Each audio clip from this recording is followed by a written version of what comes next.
Hi, everybody. Yeah, thanks for Thank joining you, us. Gary, for organizing this webinar, and thank you to Bill Byers for a very stimulating presentation and writings.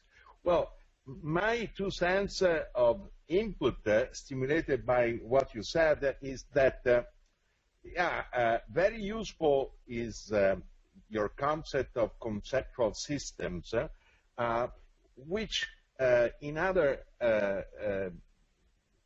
realms are also, coming to mind the epistemic communities concept, or I'm a psychologist, I'm a clinical psychologist, and I'm interested in the sociology of knowledge.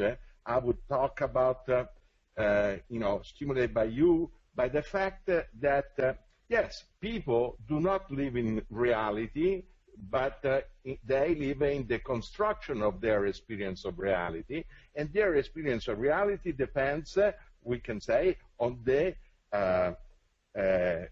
conceptual system.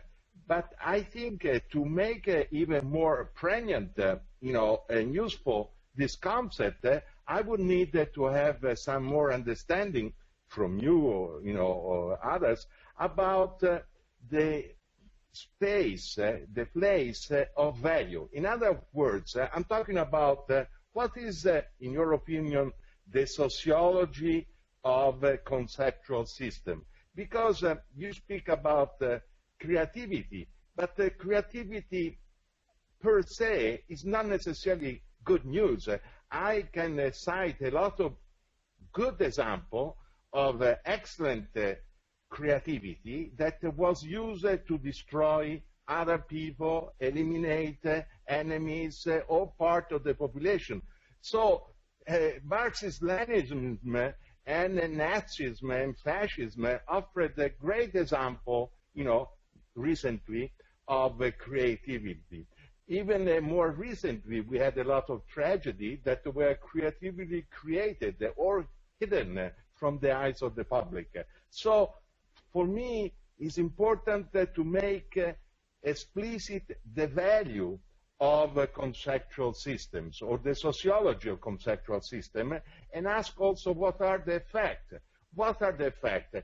What are the conceptual systems that are empowering people, that are helping people and environment to be defended, sustained, and promoted, and which are the ones that are destroying. It's like science. Science, in my opinion, is very, very awesome, but a lot of science can be used and has been used and is being used nowadays for evil purpose, or has made us blind. So the good point on conceptual system, but any conceptual system can be a very dangerous reality indeed if we don't make everything explicit.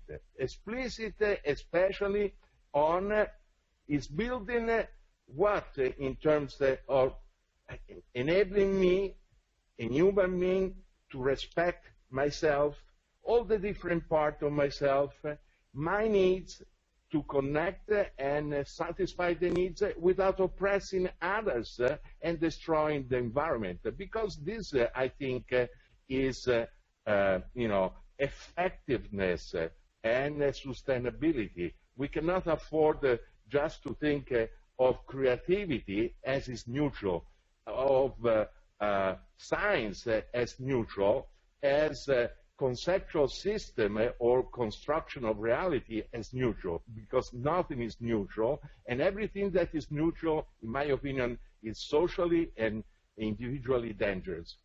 Thank you, and thank you for your input.